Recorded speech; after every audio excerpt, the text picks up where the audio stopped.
She was furious that I didn't include her daughter in my will, even though I was never given the authority to discipline her in the first place.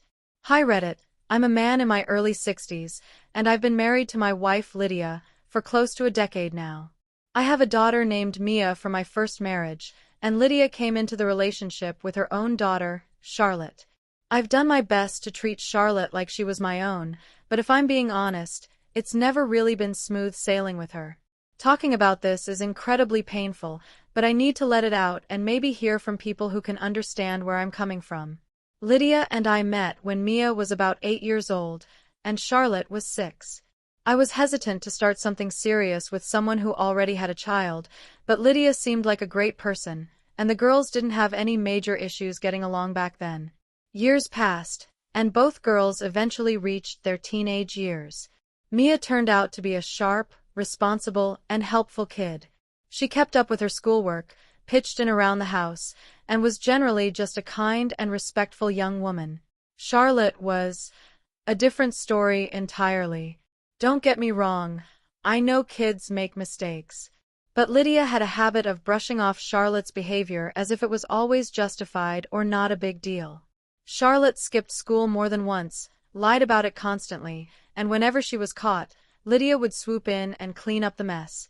I understood she was being protective, but it felt like I had no say whatsoever when it came to discipline. Anytime I tried to establish boundaries or address something Charlotte had done, Lydia would immediately jump in, saying I was overreacting or that Charlotte was just going through a phase. In the early years, it wasn't such a huge problem, but over time, it wore me down.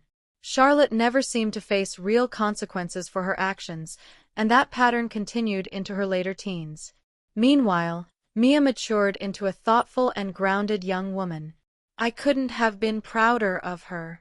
But Charlotte stayed the same, impulsive, dismissive of rules, and unreceptive to any guidance I tried to offer.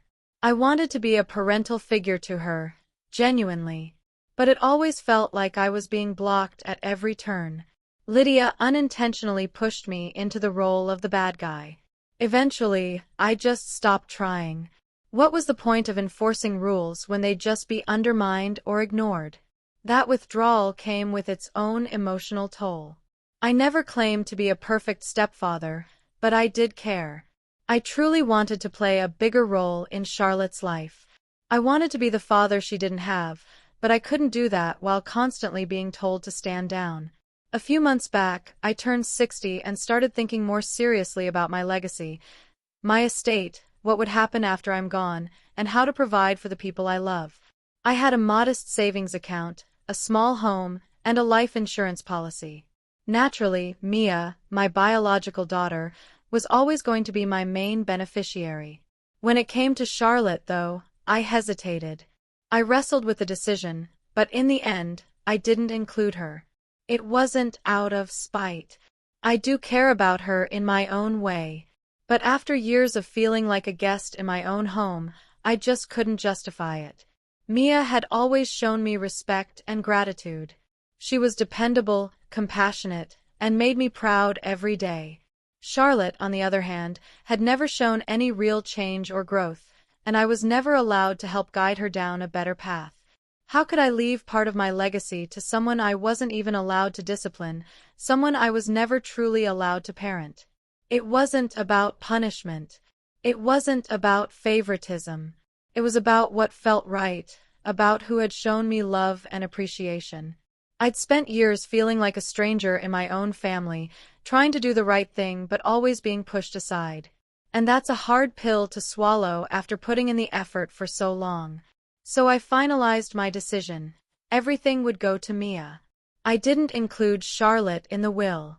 When Lydia found out, she was absolutely livid. I remember sitting in the living room, just reading, when she stormed in, her face flushed with anger, voice trembling. She stood over me, demanding, "How could you leave Charlotte out of your will? She's your daughter, too.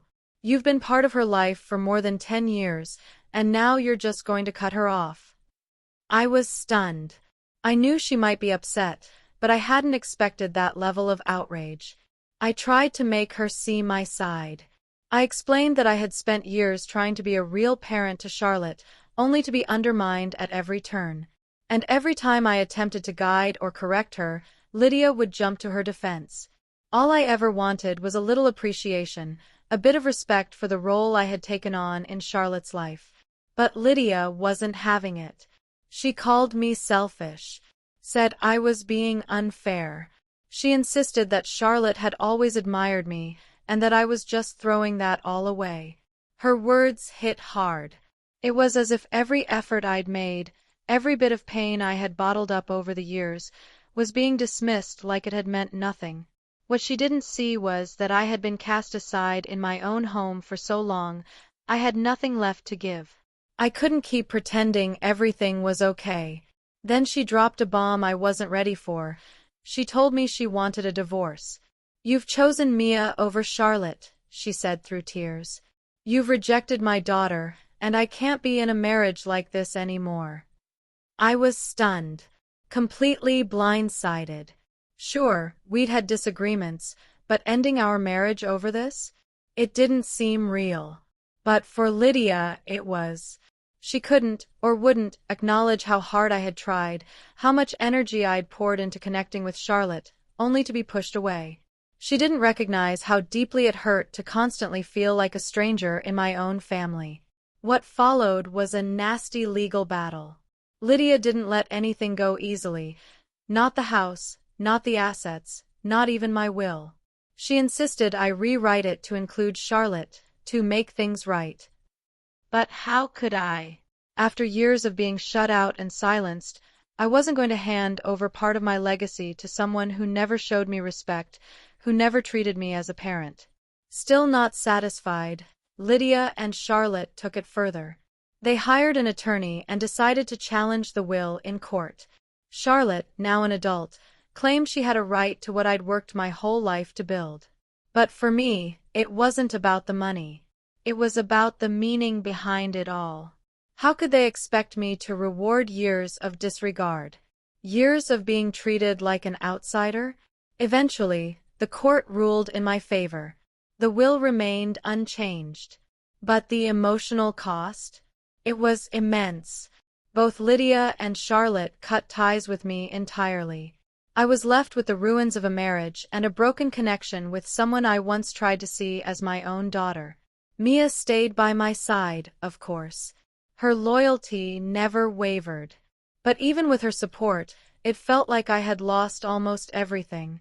My home, my peace, my family. And even now, I still wrestle with doubt. Did I do the right thing? Should I have tried harder with Charlotte? Could I have found another way? But when you're constantly overruled, when your efforts are dismissed over and over again, what's left to give? I'm trying to move forward. The betrayal still lingers, and it's painful to know the people I cared for most are the ones who hurt me the deepest. But that's life. You can't force others to value you, no matter how hard you try. The months after the divorce were quiet, eerily so. Lydia and Charlotte moved on with their lives, while I tried to focus on picking up the pieces of mine. Mia, bless her, never left my side. But the absence of Lydia and Charlotte was deafening.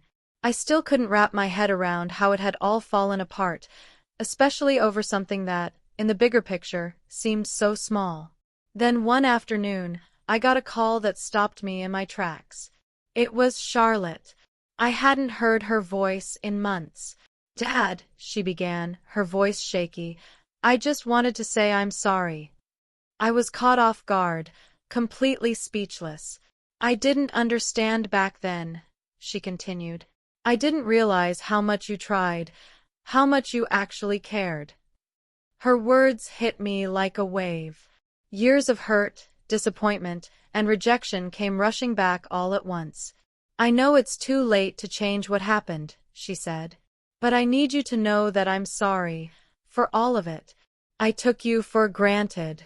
You didn't deserve to feel that way." A strange kind of relief washed over me. Her apology didn't erase the pain, but for the first time, I felt like she might finally be maturing. Maybe there was still hope.